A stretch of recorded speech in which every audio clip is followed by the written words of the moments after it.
Hello and welcome to Show Love. I'm Bronwen Murphy.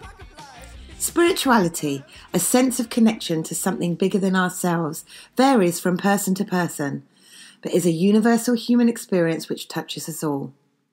Some people get in touch with their spiritual side through yoga, meditation, private prayer, long walks, quiet reflection, a belief in the supernatural, or something personal to them. I've always found the more spiritual a person, the more positive they seem to be, which is exactly how I feel about Gaia Rose, an admired spiritual teacher who empowers women to speak and seek their own truth.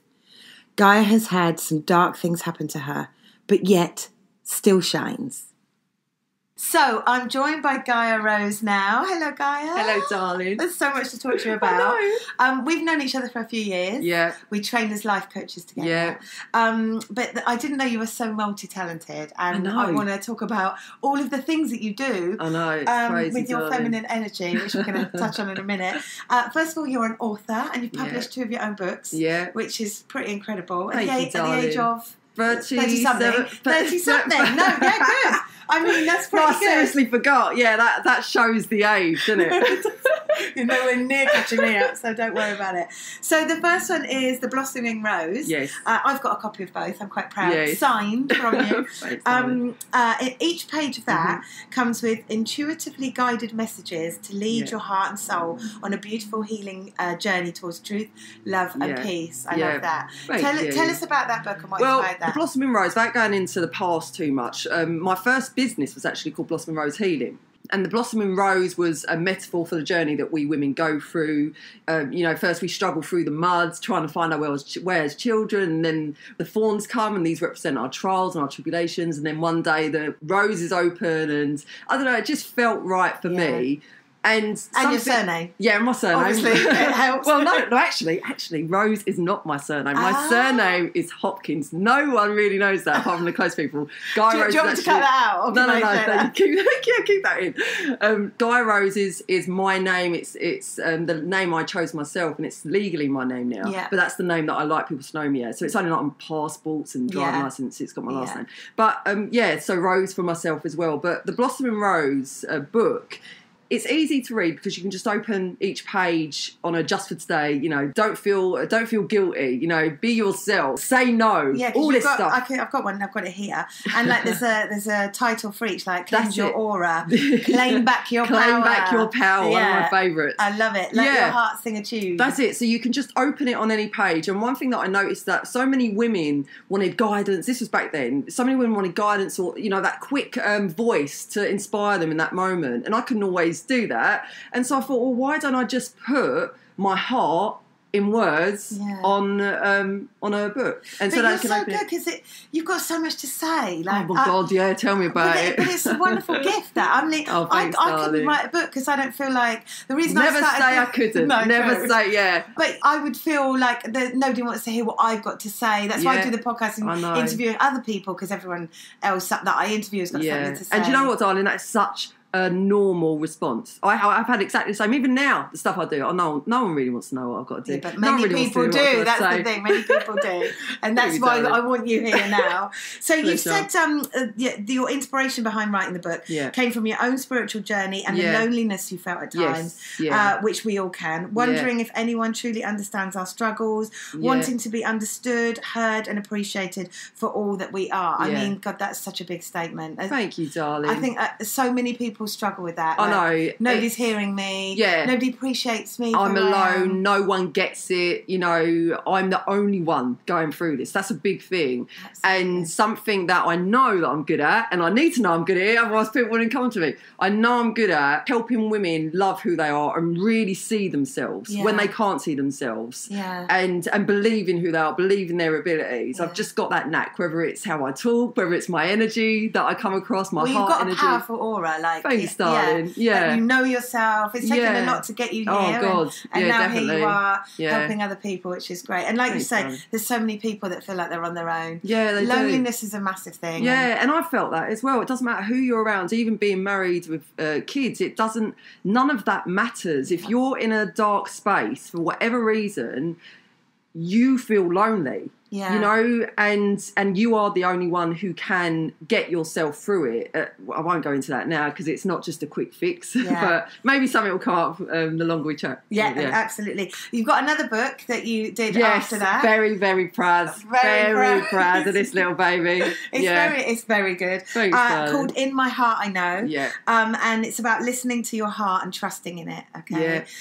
You trusting in that knowing, that feeling, that underlying something that our mind doesn't always know what the bloody hell's going on. Well, absolutely, your heart. And I watched a documentary called I Am by... brilliant. That's got Rowland McCratey in it, actually, from the book as well. Really? Oh, yeah. You've even got people like that involved. It's amazing. But there was this one scene, Tom Sadowitch, the director of Liar Liar, made it, where they were showing pictures to your mind, and they had something on somebody's heart. I was going to share that with you. Yeah, that's in the book as well. That is in the book. That experiment. I mean, it's so fantastic. Do you want me to share a bit with you? Go for it. I'd love you to share that. Yeah. This is what's amazing, right? That as you said, Bron, I Am is one of the films. Another documentary is The Power of the Heart, which is by Baptiste Pap. And Baptiste was actually going to be part of the book, but he was too busy. But when I watched that, because it's a book and a DVD, I would definitely recommend going out to watch it. When I watched that, I was literally like mouth open, gorbing at the screen all the whole way through. And the bit that stood out to me is all these spiritual teachers were sharing about their heart, you know, that knowing that when their mind was telling them, no, you can't do this, oh, you're too stupid, you're not good enough, all that crap that we tell ourselves, there was that deeper something that we can't always figure it out. But there was that something. So all of that was amazing. But the biggest thing that got me was this experiment that you were just starting to share. And it's by an institute in California called HeartMath Institute. And Rowland McCratey, PhD, is the head director. Rowland McCratey is actually part of the book as well. He allowed me to use some of HeartMath's research for one of the chapters entitled Heart Science. And I've got an interview at the back with Rowland himself about his own journey with his heart. Now, in this experiment that HeartMath done, this is what literally blew my mind, and my mind almost took a backseat going, oh, well, nothing I can do now. Game over, mate. So when I was watching this experiment, as you said, they got participants in front of a computer screen, and this computer screen would be blank, and they were prompted, they had electrodes, if you call them that, stuck to them, because they were wanting to measure the activity between the heart and the brain. Yeah. And they were prompted to click a mouse. And when they did, every sort of 5-10 seconds, a randomly selected image come up. Now, no one knew what this random selected image would be.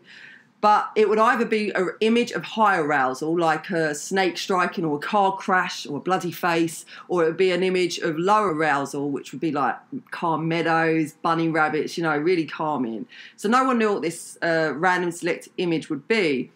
And the amazing thing that shouldn't have happened in science was when they looked at the results after, the heart showed about 5 seconds before it actually saw the image, the heart showed a deacceleration, so it actually dipped before a high arousal image came up. So it showed with science that the heart, more than the mind reacts. Yeah, the mind reacts after. But the heart showed that there's something within the intelligence of our incredible heart. I need to swear there. I'm trying not to swear. Swear, God damn it, swear. It showed that there is an intelligence within our heart that just knows. You know, and I'm sure you've done it. Fascinating, though. It is bloody amazing. The eyes and the mind saw it and then reacted like that. But before the picture even came up, the heart knew. Like, it was psychic or something. Yeah, I mean, how many times have you or people listening had that thing where it could be someone's going to call you, or you you're thinking of that person because they pop into your head? Because here's what's happened. This is a really crucial thing as well. What Rowland says is that, you know, when we say, I feel it in my gut, which is the tingling on the back or your hair standing up, what's actually happening, this all happens in milliseconds. What's actually happening is the heart is picking it up first, so the heart is picking up the energy, picking up that something, that unknown, whatever you want to call it, send signals shoot into our brain, and it's already been proven that the signals sent from our brain to our heart are much stronger than sent from our brain to our... the signal sent from our heart to our brain, that's it, are much stronger than the other way around. Yeah. And then the brain does what it does with it and then sends that into our body. So it actually goes heart brain, body. And that happens in milliseconds. Isn't so that fascinating? It is this amazing, is something that darling. we haven't studied enough, and I'm glad that they're doing it. Exactly, and that's why I'm such a huge ambassador for the power of the heart, for heart math themselves. I've already studied with the California teachings, heart math teachings, so I can just share more in my talks also. But obviously, being a spiritual woman, a woman of faith, I do prolifically come from a spiritual aspect, but it's so beautiful to know that science is now backing up. Exactly. I just have to share that more. So when people are working on the positive thinking, I've just got to get this in quick, darling. Keep going. I love when people are talking about positive thinking, you know, think positive, positive affirmations, positive this, mind over matter, all this. I kind of understand, and I fully understand why the majority of the world thinks, being the operative word, you've got to have your mind with that you. way, of course, and our mind can be a beautiful thing. But that alone has never worked for me. You need to understand how to come from the heart, how to feel from the heart, how to awaken yourself to your heart. Well, it only works if you believe in it, that's why. So if your heart's believing it, then... Well, that's the thing. It's not just a belief. There's a little test, shall I say, or technique that you can do. And I'll do it really quickly. And just to get yourself in that heart coherent state, what heart math say, or just in that calm state, basically. So then your blood pressure drops, your intuition is greater, the thoughts that you're getting are more clearer. And what that is you literally, within minutes, you can keep your eyes open, literally you take your awareness into your heart.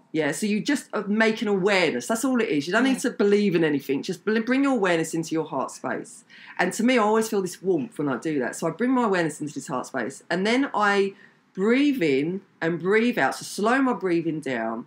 And as I do that, I'm almost visualising that the breath is coming into my heart and then flowing out of my heart. Now, it's not really coming into my heart, but I'm visualising that.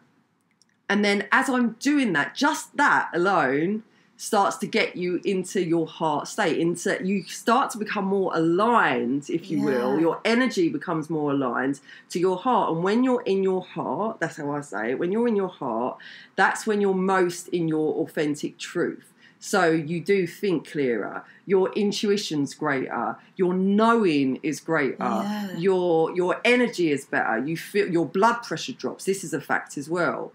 You become softer. You're not thinking too much because you're feeling instead, you know, and it's just the best. And if you want to go deeper than that, just to share quickly, if you want to go deeper than that, do that again, that little technique with your eyes shut this time for a few more minutes. And this time, while you're breathing in that oxygen, that life into your heart, I want you to think of someone or a time that something that you love so much or you're so grateful for, but it's not the thought, it's the feeling it brings. And you hold on to that. You do that for a few minutes. Like even now, Bron, we're in that heart coherent state. I can feel it where I'm sharing it, where we're talking about it, and it's beautiful. And so it's more about calming down and being aware. Most of us probably walk around not aware. No, so many of us are in our faults. Listening and knowing. That's it. Thinking it's the mind, you've got to believe, but you've got to really know and listen to yourself, right? Listen, trust yourself. Oh, God. I mean, a lot of this might come up... the more we chat, darling. Absolutely. But the book is available now on your website. Also, which I will just say quickly. It's www.GaiaRose, that's GaiaRose.co.uk. Yes, and I have to say as well, another huge contribution that I was so blessed to have part of this book is an incredible teacher and author from California himself. He's been on the Oprah show, he's been on Larry King, he's got his own books out. A great spiritual teacher is Michael Bernard Beckwith. And again, that was my heart. I'm telling you, that was my heart getting him involved. My head was saying, no, don't be stupid. Don't even try it, Gaia. You know, that's what our mind does. Don't be stupid. Who do you think you are? But my heart, that knowing, again, just felt, I've got to have him part of it. I have to have him part of it, as well as Roland. And when I contact these people, I think it was about 3 weeks later or something, and I've got a real affinity with the number 3 as well. 3 weeks later, I heard from his people, should I say, contacted me saying Michael would love to be part of the book. So my people called his people. I became aware of him when I watched The Secret. He's the guy with the long backs. That's it. For anyone that's watched that, he's cut it all off now, but really? he had the long dreads. Very, very handsome. Man. Oh, dreads. Yeah, that's it. And just a little quote from that you said about this book. You said you had an awareness of your inner voice from a young age, but it wasn't until you lost your precious big brother Michael that you fully opened yourself to being consciously present to knowing about the heart. So if you wouldn't mind telling us a little bit about that when you discovered that. Yeah, of course, darling. I'm telling you this now, for anyone who's lost someone so close to them, never not share about it because of the fear or the worry of how it affects others. You do what you got to do. And for me, I have to talk about Mike. He would hate it if I didn't talk about him because he was so bloody vain. But I need to talk about him because first it shares an awareness about what happened, which I'll share with you as briefly as I can. But it also keeps his spirit alive. And it is his strength that keeps me going. So yeah, when I was from a young age, I always had this knowing, this feeling, and I believe we all do. And then it's kicked out of us, it's spanked out of us. You know, the magic is spanked out of us. Don't be stupid. That's not normal. Exactly. From real or whatever. From our parents, from society, from whoever we're brought up around. Well, from a young age, I was sexually abused numerous times. So that withdrew me a lot. I withdrew into myself. I'd go into my room and I'd listen to all sorts of music. Music was my healing, my remedy, whatever you want to call it. And I heard a lot of abuse as well because my mum was being very violently abused as well. So I won't get into all of that now because I want it to be more about Mike and how he inspired me. But, come forwards years later, I think I was 24, I think. Mike was only 26. And this is, why I want to share this is how my heart was kicking in, because that's prolifically what this is about and what the book's about. And I write this briefly in my book also. My heart, let me think, when I last saw my brother, because this is where it started, I last saw my brother on my wedding day on the 2004. Mike died February 2nd, 2005. I saw him 2004 in September. It was the last time I saw him. And I think he said to my husband, I'm glad she's met someone like you. I feel like I don't need to protect her anymore. That's actually what he said to my husband. And that Christmas, I remember firstly saying to my husband, everything. I remember having a day first going, everything just feels weird, like really still. Like I just feel like there's something big coming. I don't know what it is. And then that was gone, you know, out of my head, nothing mentioned. 3 weeks before my brother passed away, we spoke to each other on the phone. I can't remember if he rang me or I rang him. And I was talking to him about coming to see me soon. He got to come and see the kids soon. I was talking to him because he had only recently got into the fire service. And I actually turned around to him and said, when we talked about his wedding, because he was going to get married in the May. And I actually turned around to him and said, I just want to say, Mike, I'm so proud of you for what you've done and what you're doing. Because I knew everything we'd been through and survived as kids. And honestly, Bron, I still am, and I was so bloody proud of him because he had turned his life around. He was growing into an incredible man. He was an incredible man. Like me, he didn't allow the past to keep him a victim. He didn't allow the abuse to keep him stuck. You know, he wanted to better himself. And so, I said, I just want to say how proud I am of you. There should be more people out there like you. And he was like, cheers, sweetheart. He always called me sweetheart. And I turned around and I said, I love you. And he went, you too, sweetheart. I didn't say I love you, but he went, you too, sweetheart. Yeah. And that was the last conversation I had with him. So in that moment as well, I knew I'd never spoke to him like that. We were always winding each other up. I knew I had to say it. I love you. How proud I am of you.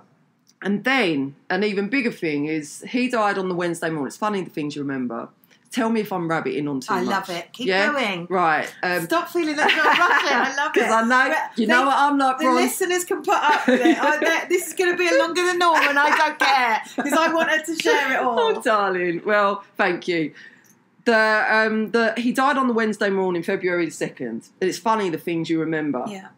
On the Monday night, 2 nights before, I had a dream, and I don't overly remember the dream, but I remember the feeling and things that were coming to me. And I dreamt of my granddad who had passed, and he had basically come into my dream as God as my witness.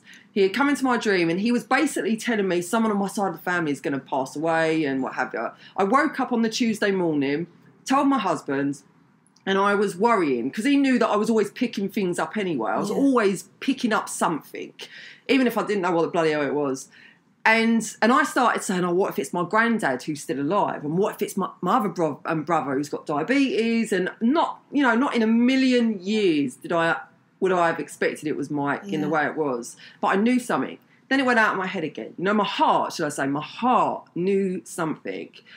And then on the Wednesday morning, I remember 3 o'clock in the morning, actually, excuse me, I remember waking up and not being able to sleep. And again, 3, I've got an affinity with number 3. And they say 3 is the spiritual hour or the witching hour. I don't know. I don't know if I believe in all that. But yeah, 3, I've got an affinity with number 3. Woke up at 3 o'clock in the morning, couldn't go back to sleep. And eventually I did. And then I heard my husband coming up the stairs. I don't remember him going down the stairs to go to work, but I remember hearing him as I was stirring, coming up the stairs. And I remember feeling something isn't right, just something isn't right. And he came into the room and I sat up straight away. And I just went, what is it? And he couldn't get it out. And eventually he just turned around and he said, it's Mike. He was in a fire. He was in a fire this morning. And straight away I just went, right, I've got to go and see him. I have to go and see him. And I've got to, just very briefly, Bron, I need to share with you, this wasn't just my brother. Like, I don't know who else might be listening, what relationships they have. This wasn't just my brother. This was, even though he was 2 years older, we were like twins. We had such this connection and all the stuff we'd been through together. You know, he was like my protector. He was more of a dad to me than my own dad, who isn't no longer in my life through my choice. So this man was just incredible to me. And so I turned around and I was like, yeah, I've got to go and see him. I've got to go and see him. And Barry just turned around, my husband, and he just went, you can't, babe. He said he died this morning. And as soon as he said that word, you know, people who have been through this similar situation will know, as soon as he said that word, that finalness of it, I was firstly in shock. And the first bloody thing I said was, I told you so, straight there and then. And then I started getting out of bed and I was making these weird fucking noises. Ooh, my first swear. Sorry. It's because I'm talking about Mike, isn't it? Yeah. The anger, the hurt does come up. But yeah, it was the first time I was making these weird noises, and I was literally bent over. What noises? Just literally, I was like, like, you know when you want to heave, but nothing's coming out. And I was doing that, and then I walked into. I don't feel I could process what he just told me, even though I knew it on some level. I walked into my daughter's room. No, I walked into my son's room, and he was just getting up in his cot. Walked into my daughter's room and she was on the floor playing, just going, hello, mummy. And then I walked out, and as I walked out, my husband came out of our bedroom and had his arms open, and he just said, I'm so sorry, with tears in his eyes. And that, for me, was the moment it massively hit me that I just lost my big brother, this man, the only man I ever trusted. And I literally, Bron, just fell into his arms. Like I fell screaming, and my legs just gave way. And I just knew, I just knew it. I'd always, you know, I'd felt it the few nights before. And that's, another reason, another way of how my heart just picked up something. I just knew it. Yeah. And to also share with you, because I'm so proud of him, but I'm also like to bring awareness of how it happened. He was a fireman and he died in the line of duty, basically. And they were called to the scene just before 3 o'clock in the morning. So that was probably the waking up at around that time, not being able to sleep. They were called to a fire in a flat where these two people were drunk and they didn't have electricity, so they were using tea light candles. You know, the little tea light candles in the metal dishes, yeah? But they weren't in any holders. And so they had been put on the back of a TV, on the bigger old TV screens that had the backs. They don't have them anymore. The thick ones. Yeah, the thick ones. They put that on the back of the TV screen and fell asleep. So it was not in a holder, and they fell asleep. And then that melted into the back of the TV, which started the fire. Oh. My brother and Jeff Warnham, who was also another fireman who passed away, they were called into the fire. They went in. There were so many mistakes, which I won't get into now. But they went in, saved the man, and then they went back in to save the woman because he said, oh, my partner's still there, my partner. So they went back in, but there was a massive backdraft, what they call. I don't know exactly how it is. It's to do with all the oxygen in the air. So there was a massive explosion. And Mike and Jeff both passed. Actually, Jeff passed away on the way to the hospital of burns, I think, to his back. Mike passed away there and then. And when the police liaisons came to see us and tell us about it, they just said they thought we'd like to know that when my brother was found, that he was actually found with the lady and he was over her. And trying Bron, to protect her. Just it's so amazing for me to just say that still, that that he wasn't alone, neither was she, and he had found her. There was just this huge explosion, and unfortunately they both they both passed away. And you woke up around that time. Yeah. So you. Oh, it's just mad. But since then, as you said about how he's been a huge driving force in my life, I know it's hard. I know life can be fucking hard. Yeah. Excuse my French. It can be so bloody hard, whether it's from the loss of someone, whether it's from, you know, hanging about with a bunch of arseholes. Usually people say, before you class yourself with depression, first make sure you're not hanging about with a bunch of arseholes. Yeah. It could be whatever, money worries, relationship, whatever. Life can be bloody hard, but if you allow yourself to be the victim from it, you're going to stay down. Yeah. And I did not want to allow myself to be the victim from something that happened to my brother. Yeah. And no matter how much, I mean, I had my anger, I had my hurt, I had all that, but it was my brother that's life was taken. It's my brother that had to go through that. It was my brother that won't get to have children, to have all this stuff, you know, and I believe that if I don't use that, if I don't use what happened to him as a reason to keep doing better, to keep pushing myself forward, then that makes me selfish. And that makes me almost dishonour my brother, and I can't do that to him. Thanks for sharing that story. That's all right, darling. And thanks for bringing out this book, which people can read about. Yeah, I am going around doing book signings when I can as well. Good. Yeah, which they can see on your website too. Yeah. So moving on to the other stuff you do as well, because it's so multi-talented. There is bloody loads, Bron. That's what I said. We've got so much to talk about. Yeah. You call yourself the Awakened Woman, as you're one of the most admired UK spiritual teachers, inspirational speakers, and have a very down-to-earth nature with a wide open heart. Your accent is quite famous as well. Yeah. You don't get a lot of spiritual teachers who are Cockney. Not like myself. I love it. It's great. So you empower women to speak their truth, of which you do yourself. Yes. Sorry, darling. No, carry on. Yeah, Awakened Woman was I don't know why, it just came to me, that name, a couple of years or so ago.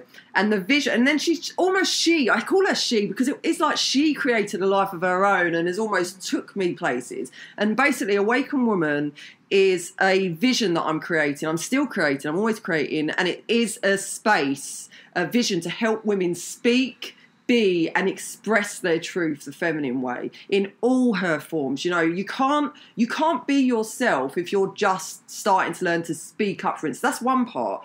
But you need to learn about how to bring your energy, how to, you know, be comfortable with moving. As you can see, I'm always moving. So Awakened Woman, as she's growing and evolving, I love giving women spaces at my gatherings to speak their truth, to share poetry, to share their story, to feel the liberation of how great it feels to stand up in front of people you don't know. Yeah. You know, get rid of that fear of public speaking. Actually, do you know what? I won't say get rid of the fear. It's learning to embrace it, because you'll always have that thought, again, the thought coming in, oh, what will they think? Will they think this? That's apparently the biggest killer of what will they think. It is the biggest killer. Shit? I know. Exactly, Bron. That is the biggest thing that stops all of us being, speaking, expressing exactly who we are, however we want to do it. I tell my sons that. I know. Don't worry about what everyone's going to think. It'll stop you doing anything. I know, and I know this sounds morbid, but we're all gonna die. Okay, we're all gonna die at the end. We're all even as you're listening to this, as you're breathing, every moment we're getting older. We're getting closer to that final chapter, you know. And I know it sounds morbid, but I do believe so many people live it as though they're going to live forever, and you're not. And I think that when we actually learn to think more that way and remember that and be awake, you know, be awake and aware to that, it does make us feel a little bit more like, actually, what the bloody hell am I worrying about? And so when I get women up to speak, I go through all this first and I share this all with them, and I share my spoken word poetry, Speak Up, actually. Speak Up's a really powerful poetry. But I mean, there's so many talents. You do poetry written hand. That's it. You sing and you play guitar. Yeah, that's more of a passion Yeah, that's just a passion. Do I you don't ever get up necessarily and go sing? forward. No, not anymore. I did. You used to, though, I used to. I'd done a little bit of something with E17, from E17 for a little bit. Really wasn't a great time, but no, it really wasn't. But now you can be proud of it. But I did. I used to do a lot of professional singing. I was going to go on tour and everything. But again, that feeling, that knowing, was so important. Yeah. It just didn't feel right. I felt I was surrounded by a lot of bullshit. Yeah. I was surrounded by too much ego. Oh, I know that. Yeah, I know. Yeah. And it didn't feel right. Something in it just felt, should I say, I love singing. I love, this, but I don't see myself doing that as a purpose. It's just something I like. You've got to follow your heart. And having purpose is a massive thing as well. You do belly dancing. Yes. So in the gatherings, can you do all of these things? Well, my gatherings up till now, because belly dance or teaching, going on to teach belly dancing has only just started to unfold. So I've only just started to birth that. So I'm nervous. Of course I'm nervous, but I'm excited because I know I love it. So that's all that matters. I just give that passion to others. But yeah, my gatherings so far have just been about meditation, awakening the Shakti meditation. It's beautiful guided meditation for women who really can't connect to themselves in otherwise. I don't actually meditate that way because there's many forms of meditation. I used to, but now I meditate through belly dancing, through walking. I see belly dancing as a movement meditation. Yeah. And it's so connecting. I've never heard of that movement meditation. Yeah, I like that. I know. It is like that. It makes me, when I belly dance, I lose myself and find myself at the same time. Yeah. And I want to get rid of the stigma attached to it as well and connect women to the truth of it, which is all to do with connecting to our bodies, connecting to ourselves, learning to see our bodies in a different way. I mean, you have got a particularly beautiful body. Oh, thank you, darling. And I will share one of your videos of you belly dancing so people can find them. But yeah, my gatherings were more about the meditation and then getting women, as well as my own teachings, but then getting women to speak up and publicly share there and then. And oh my God, the amount of women that crap themselves. It's so funny to see that they're absolutely crapping themselves at first. They're doing it, and then after they are buzzing. Yeah. They are absolutely buzzing. You've empowered them. Or I've gave them the space. Yeah. That's what it is. I've gave them the space and the encouragement. That's all it is. And then the rest, that's down to them. And I keep having to say to them, don't make out this is me. Yeah. It's you doing it. I'm just giving you the space and the go on, girl. Yeah. Go on, girl. Yeah, that's it. We all need a bit of that. That's brilliant. Because you are very at one with Mother Nature. Yeah. Mama Earth. Oh, yeah. Right. I love Mother Nature. What your website and everything about you is like. Yeah. I knew you were going to be barefoot when you answered the door to me today. You're so cool. I do. She has helped heal me so much, and like even with my sculpting, that's another thing I do. But there's still that underlying essence, that underlying message, that underlying truth. So when I sculpt, it's not just the sculpture. First, I'm zoning out and connecting to her, to Mama Earth. But my sculptures are very feminine. I've only just started birthing them, getting into my creative side that I used to have and pushed it aside. Yeah, it's everything that I'm doing, whether it's my writing, whether it's my talks, like my Wake Woman Gathering, my belly dancing, and my sculptures, it all goes in. It all has that underlying message of helping women to remember remember her voice, connect to Mother Earth, which is so bloody important, Bron. I'm telling you, anyone out there who is struggling right now of anything that I'm not good enough, no one bloody understands, I can't go on, what's the bloody point? Well, that brings me nicely onto the fact that at the moment we are sat in your beautiful spiritual hut. Yeah. There are salt lamps on. I mean, I literally feel so... And we've just had a little bit of rain outside. Yeah. The doors are open and it just feels right on a beautiful October morning. Yeah, I don't think I've ever done a podcast so early. It's great. Oh. But you've not always had this. No. There was a time when you were actually homeless. Yeah. And you're saying, like, you've got through quite a lot. If you wouldn't mind sharing a little bit about that. Yeah, definitely. I went through a lot of sexual abuse from the age of, I think it was about 5 till when my mum had the great courage, and it is bloody great courage, where, for those who have been through massive physical domestic abuse, it took my mum a lot of courage to do that. So she left him when I was about 11, so it carried on from then for about 5 to when she left. Also, there was physical violence as well, not just on my mum, there was on us kids. So as brief as I can, just to share with you, when my mum was getting abused, I remember actually it was the silent times that I hated the most. when I couldn't hear her, because then I didn't know what was going on. But for me, there was times I remember being called downstairs. I was only little. I won't go into the sexual abuse so much, but there was the physical abuse. I remember being called downstairs and to my mum's husband at the time, and he had been drinking, and he had 3 things laid out on a buffet, which was a leather slipper, a wooden spoon, and a leather belt. And he told me to choose which one I wanted to be hit with, because I didn't come and kiss him goodnight. And in front of his friends that were there at the time as well, I chose the slipper because it looked the softest, and he proceeded to whack me with that. In front of his friends? Yeah, in front of his friends. And then I went up. Many other times he'd just pick me up and throw me to the floor, and we didn't have carpets at the time, and there was lots of other things that I endured and saw. But another time I remember, because I was so scared, like, I just want to share with you briefly that I know what it feels like as a child, and it doesn't just affect you as a child, it affects you growing up. So I've had to really work hard at believing and knowing that I am good enough. You know, it wasn't my fault. I am good enough. I'm not dirty. There's nothing wrong with me. There was a time that I was so scared, Bron, that I was so scared to go out of my room as a child. I remember actually defecating in my room and hiding it with a pillow. And my mum would find it. This happened a few times. My mum found it, and obviously things wouldn't happen because my mum found it. This time he must have discovered. And all I remember is lying on the floor downstairs and him putting a nappy on me and saying, right, if you're going to be like a fucking baby, I'll treat you like a fucking baby. And I was sent to school. So I was, about 5 or 6. And I was sent to school in a nappy under my dress. And I remember the feeling of I hope no one brushes up against me, because I don't want them to hear the nappy rustling. Yeah.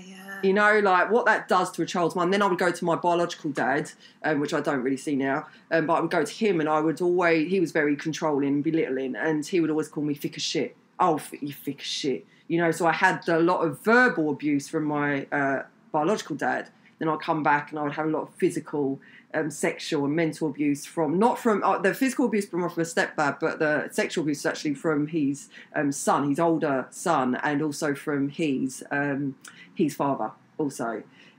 So yeah, a lot went on, and then moving forward, my mum finally left him, and then I got into drugs, got into the wrong crowds, as you would. I was rebelling, I was trying to figure out who the bloody hell I was, but I was never a bully. You know, I always had that goodness in me though, from a young age. But then I was made homeless. I was chucked out actually at first, in and out of friends' homes with just this black bag. And then I was on the streets for a short time, and then I got into a hostel. And I remember being in the hostel the first night, I cried my eyes out. And yeah, just cried my eyes out. But I knew, again, that knowing arose again, that I knew that this was not me. This was not going to be me. I would hear other drug addicts in the hall. I would hear arguments going on. There would be other stuff going on in this hostel. And I just knew this isn't me. I don't care how anyone else sees me. I don't care about anything else. I was breaking away from friends, which is so important. I need to share that with people, Bron. Break away from the wrong people. Break away from people. I don't care. I do not care how long you have known someone. If they are doing drugs, if they are, alcoholics, if they are bringing you down with whatever it is, you have a right to say, do you know what? I need to break away because this is my life. And there was a time I broke away, like years later as well. I broke away. I got married with Barry, 2 kids, Bethany and Campbell, and I won't go into it all now, but yeah, there was definitely challenging times. I lost my brother, and I went through a whole turmoil of stuff.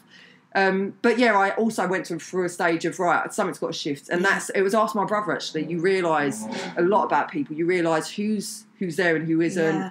And it's funny you say I've had a bit of a time with that recently, realising I broke my leg, but very boring story, but it really opened my eyes to who was there for me. And like you say, you could have been friends with somebody for years, and you sort of think, are they there or are they not? Do they bring me down? Do they make me feel empowered? Yes. And if there's any advice you can give anyone, that's great advice to do that. Yeah, definitely. Don't. I think if I was gonna give you any more last bit of guidance, or from my heart, of course, firstly is to not give up. Never ever give up. If you're breathing, if you're living, there is always hope. Always hope. Take, just for today, as my first book says in the pages, always take each day as it comes. Don't think too much about tomorrow or the next day. Just for today.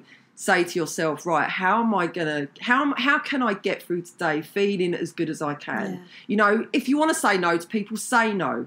If you want to say yes, say yes. If you want to speak up, share your story. I'm a massive advocate for that, Ron. Share your story. There's so much with social media nowadays. Just bloody put your video out there. You will be helping people a lot. Oh, thank you, you made me want to cry a little bit. Oh. I'm so proud of you. This has been so good. Oh, but us as well.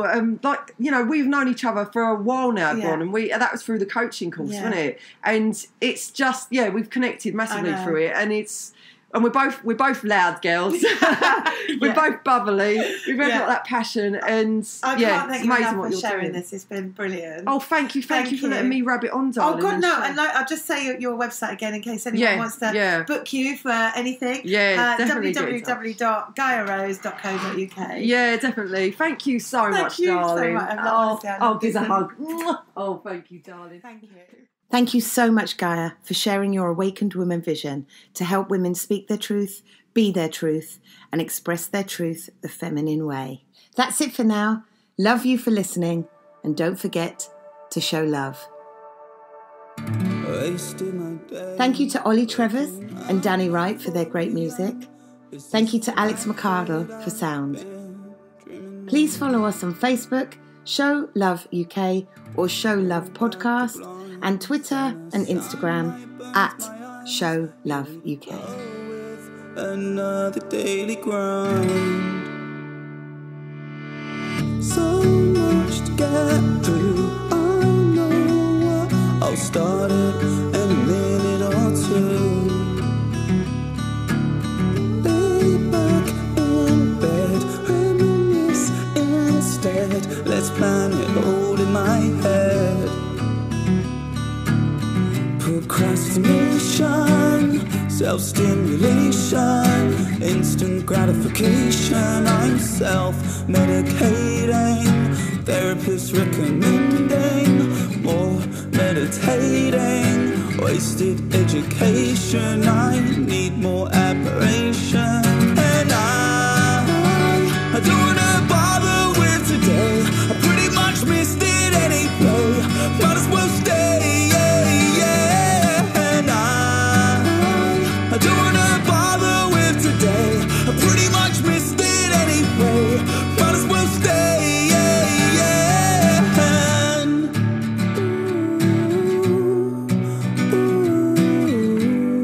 I'm staying in. Come dine with me. Repeat it on channel 3. I watch it 'cause I'm feeling hungry. Try and shift the mood, so I order Chinese food. Said fuck it, just keep the change, dude. Finance situation, spent on dedication. Dreams of Wembley Stadium and my name carved in the pavement. And